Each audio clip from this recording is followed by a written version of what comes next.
Hello everyone, and welcome to my Young and the Restless official 24 channel. Cain Ashby's unfaithful nature explodes into the open in a way no bone in Genoa City can ignore, and when the dust settles, Phyllis Summers finds herself gaping at cold sword bars rather of corner services. What once looked like a dangerous power alliance sluggishly reveals itself to be a precisely constructed trap, one Cain designed from the veritably morning. From the outside, Cain and Phyllis were a redoubtable brace, a pairing fueled by ambition, participated secrets, and collective adversaries. But beneath Cain's smooth words and strategic grins was a ruthless survivor willing to immolate anyone to cover himself, indeed the woman who trusted him most. And when the walls eventually near in, Cain makes a single, ruinous choice: Phyllis will take the fall. The unraveling begins still, nearly deceptively so. Subtle inconsistencies crop in the digital paper trail tied to the Newman system breach and Chancellor's shadowy fiscal pushes. At first, Phyllis skirmishes off the concern, confident that she and Cain covered their tracks faultlessly. Cain, still, is formerly three-way explained ahead. While Phyllis doubles down on bravado, Cain starts laying the route for her destruction: private meetings with attorneys, anonymous tips still fed to investigators, and just enough verity sprinkled into precisely drafted falsehoods to make Phyllis look like the architect. Every move Cain makes is cloaked in presumptive deniability, and by the time Phyllis senses commodity is wrong, it's formerly far too late. Phyllis begins to notice the shift when Cain grows distant, fugitive, and oddly calm as the pressure mounts. While she spirals, snapping at abettors, lashing out at adversaries, and averring she can outwit the system, Cain plays the part of the concerned mate. He tells her to breathe, to trust him, to let him handle effects. What Phyllis doesn't realize is that Cain is handling her straight into a captivity cell. He subtly encourages her to take public power of opinions he himself orchestrated, nudging her into statements and conduct that prosecutors latterly use as ruinous substantiation. Every consolation Cain offers is another slip-up sealing her fate. The treason reaches its boiling point when Cain is summoned for questioning. Behind unrestricted doors, he does what he does: stylish, he survives. Cain paints himself as a reticent party, a man manipulated by Phyllis's preoccupation with control and vengeance. He claims he tried to stop her, that he stressed her volatility, that he went on only to cover himself and others from her reckless schemes. It's a masterclass in tone preservation, and surprisingly, it works. Authorities crop from the interrogation room with a new narrative, one that places Phyllis exactly at the center of everything illegal, unethical, and destructive. When Phyllis learns what Cain has done, the battle is explosive. She storms into his office, fury blazing, demanding answers. Cain doesn't deny it, not really. Rather, he offers cold sense. He tells her someone had to fall. He tells her the system was closing in. He tells her she's strong enough to survive captivity, while he still has a future to cover. The words hit harder than any poke ever could. Phyllis realizes in that moment that she no way truly knew him. The man standing in front of her isn't a mate, it's a bloodsucker who saw her as expendable from the launch. The arrest is nippy and humiliating. Genoa City watches as Phyllis Summers, formerly one of the most important and stressed women in city, is attended down and bined. Cameras flash. Whispers ripple through the crowd. Some look on with satisfaction, others with unbelief, but one thing is clear: this is a downfall for the history books. Phyllis doesn't go still. She shouts her innocence, her treason, her rage, locking eyes with Cain one last time as he stands at a safe distance, his expression precisely neutral. That look between them says everything. She knows. He knows she knows. And still, he lets it be. Behind captivity walls, reality hits Phyllis hard. The insulation, the loss of control, the crushing sense of abandonment, it all settles in. For the first time in a long time, Phyllis can't manipulate her way out. Her name, formerly synonymous with fear and power, now carries a different weight. Convicts fade her. Guards keep their distance. And every night, as the cell door slams shut, the echo of Cain's treason rings louder than the sword itself. Captivity doesn't break Phyllis, but it changes her. The fire doesn't go out. It condenses, sharpens, and delays. Meanwhile, Kane walks free, but freedom comes at a cost. Genoa City is endless ever. Tales begin to circulate about how fairly Kane escaped, how accessibly the blame landed on Phyllis alone. Old abettors grow cautious. Former confidants start connecting blotches. Kane may have saved himself fairly, but socially and innocently, he's on espoused time. Every room he enters carries an turnabout of dubitation. Every alliance he tries to make is met with conservative distance. The veritably ruthlessness that saved him now marks him as dangerous. What makes Kane's treason truly chilling is the lack of guilt. He convinces himself he did what he'd to do. He frames it as survival, as strategy, as the price of ambition. But deep down, there's a verity he can't escape. He didn't just betray Phyllis, he exposed exactly who he is. A man willing to destroy a mate, rewrite reality, and walk down untouched. And in Genoa City, that kind of business no way stays buried ever. As weeks pass, Phyllis begins to rebuild herself behind bars. She listens. She watches. She plans. Captivity becomes her gauntlet, and sluggishly, a new interpretation of Phyllis Summers takes shape, one stripped of visions, stoned by treason, and fueled by one singular pledge Kane Ashby will pay. She may be locked down, but her mind is as dangerous as ever. Abettors on the outside launch to stir. Old adversaries review their commitment. And Kane, despite his freedom, California ain't shake the feeling that he did end Phyllis's story, he simply delayed the coming chapter. From power couple to cell block, this saga leaves Genoa City ever changed. Kane Ashby survives by immolating the woman who stood beside him, proving formerly and for all that his fidelity extends only as far as his own reflection. Phyllis Summers loses everything, but in classic Phyllis fashion, she refuses to lose herself. Captivity doors may have slammed shut, but revenge has a way of chancing its way through the cracks. And when Phyllis ultimately rises again, Kane may eventually learn the one verity he undervalued: some backstabbings do end battles, they start wars. Life inside captivity doesn't soften Phyllis Summers, it sharpens her. The first weeks are brutal, not because she's hysterical, but because she's forced to sit with the verity Kane Ashby tried to bury. Every wang of the cell door, every head count, every memorial of lost freedom drives the treason deeper into her bones. Phyllis renewals every discussion, every reassuring smile Kane gave her, every moment she trusted him to cover her. And with each memory, a new consummation forms Kane didn't fear. He didn't make a hopeless last nanosecond choice. He planned this. From the veritably morning, Kane Ashby erected his escape route, and Phyllis was always meant to be left before. Inside the walls, Phyllis snappily understands the scale. Power exists then too, it's just quieter and far more ruthless. She keeps her head down at first, watching who talks, who controls favors, who trades information like currency. Convicts fate her name, some with curiosity, others with resentment. Phyllis doesn't posture. She listens. She remembers. Sluggishly, she begins to make commodity suggesting influence, not through intimidation, but through intellect. She helps one capture draft a legal appeal. She advises another on how to work a loose guard's weakness. Each favor earns her protection, respect, and most importantly, access. Access becomes everything. Outside those walls, Kane Ashby is enjoying the vision of Palm. Charges still dropped. Deals sealed. His name dropped clean enough to pass public scrutiny. He tells himself that Phyllis was always a liability, too unpredictable, too reckless, too loud. He convinces himself he saved Genoa City from her chaos. But indeed, as he rebuilds his conglomerate, commodity horses at him. The silence. Phyllis is screaming from behind bars. She is doing stories. She is transferring pitfalls. And Kane knows Phyllis Summers well enough to understand one intimidating verity: when she goes quiet, she's conniving. The first crack in Kane's precisely rebuilt life comes from an unanticipated place. A process lands on his office, civil, not felonious.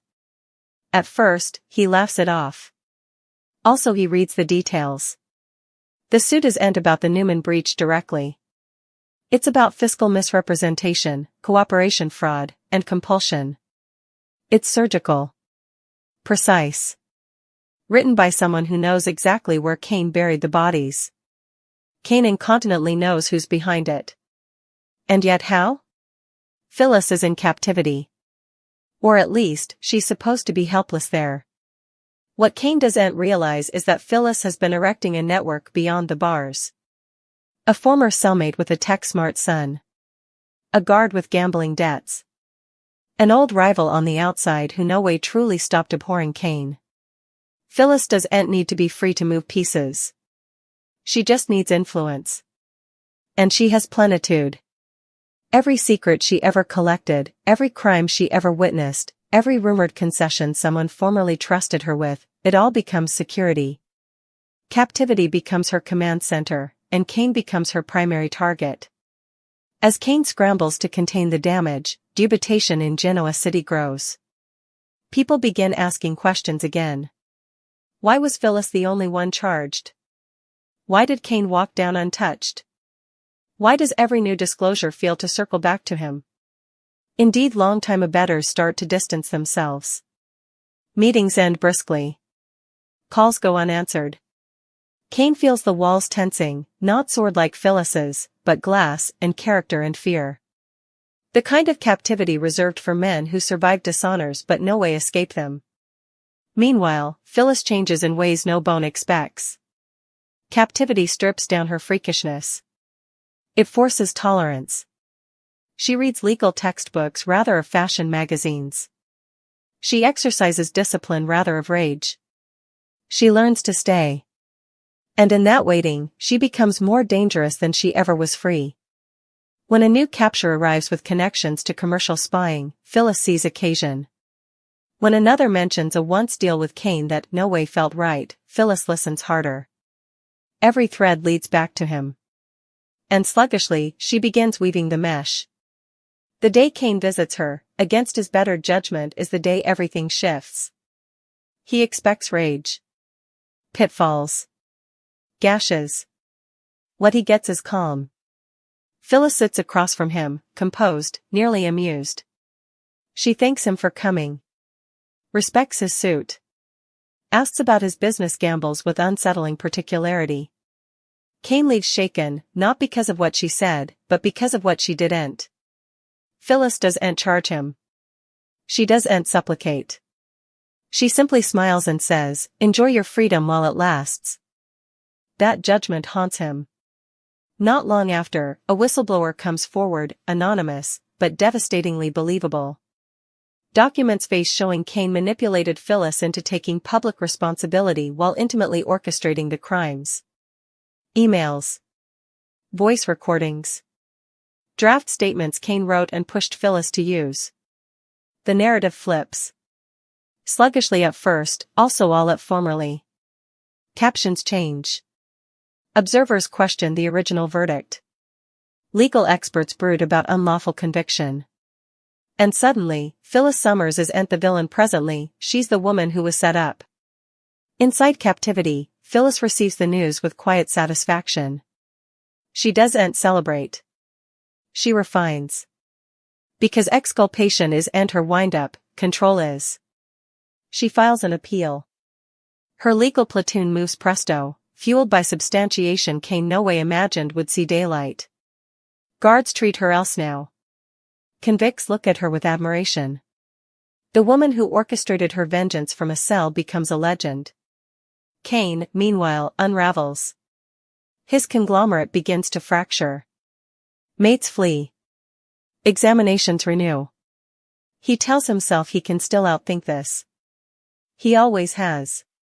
But this time is different. This time, his opponent isn't detracted by emotion or pride. This time, Phyllis is concentrated. Calculated. Enduring. Kane realizes too late that immolating her didn't exclude the trouble, it concentrated it. When Phyllis eventually walks out of captivity, free on appeal pending review, Genoa City slightly recognizes her. She's slender. Quieter. Her eyes hold a clarity that unsettles indeed her abettors. She doesn't rush back into old habits. She doesn't advertise her return. She simply steps back into the world Kane allowed he controlled and begins reclaiming it piece by piece. And the first thing she does? She files a particular action against Kane Ashby, for treason, compulsion, and purposeful destruction of her life. From power couple to cell block, and back again. Kane allowed.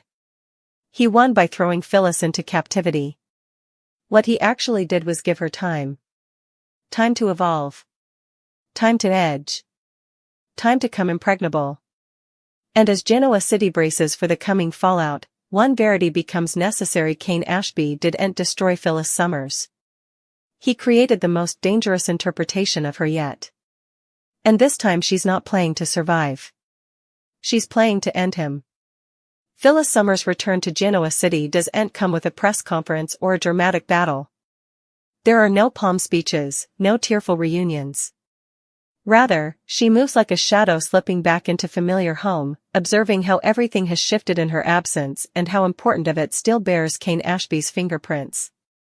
Freedom tastes strange after captivity, not sweet, but stoned by memory. Every road corner reminds her of what she lost, and every boardroom window reflects the woman Kane allowed. He cancelled. What he no way understood is that Phyllis doesn't vanish. She adapts. The first thing she does is hear.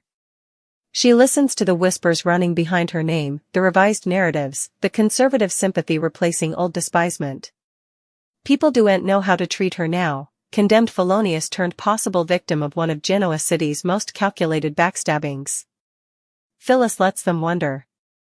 Nebulosity is power. And she wields it painlessly. Behind unrestricted doors, her legal platoon works around the timepiece, fueled by substantiation that continues to surface like bones after a flood tide. Each document, each recording, each corroborating evidence tightens the legal vice around Kane. Kane feels it far and wide. In meetings that end suddenly. In assignations that no way arrive. In the way people stop talking when he enters a room. He tells himself it's paranoia, but deep down, he knows better. Phyllis is dismembering him, not with explosions, but with corrosion. Every asset he formerly controlled now faces scrutiny. Financial checkups renew. Former associates suddenly flash back exchanges that don't paint Kane in a flattering light. And worst of all, people start cooperating. Fear of Kane is being replaced by fear of being associated with him. The public narrative continues to flip. Media outlets readdress the case, anatomizing how Phyllis was portrayed as unpredictable and deranged while Kane was deposited as the reasonable, reticent party. Experts question the unsexed bias, the rushed conclusions, the suspicious absence of Kane's responsibility. Phyllis doesn't feed the media delirium. She lets it feed itself. Silence, she's learned, is far louder than kick. Behind the scenes, Phyllis rebuilds alliances she formerly burned. Some take persuading. Some don't. Captivity has a way of making adversaries nostalgic for old commitment. She doesn't supplicate remission. She offers occasion. People who formerly undervalued her now see a chance to stand on the winning side of history and vengeance. Information flows back to her like a drift she formerly commanded. Kane's secrets, long buried, begin surfacing faster than he can contain them. The turning point comes when a former Kane confidant, a man who helped orchestrate shell accounts and false leads, decides he's done being pious. He approaches Phyllis still, sweat pulsing beneath his bravado. He doesn't trust her. He doesn't like her.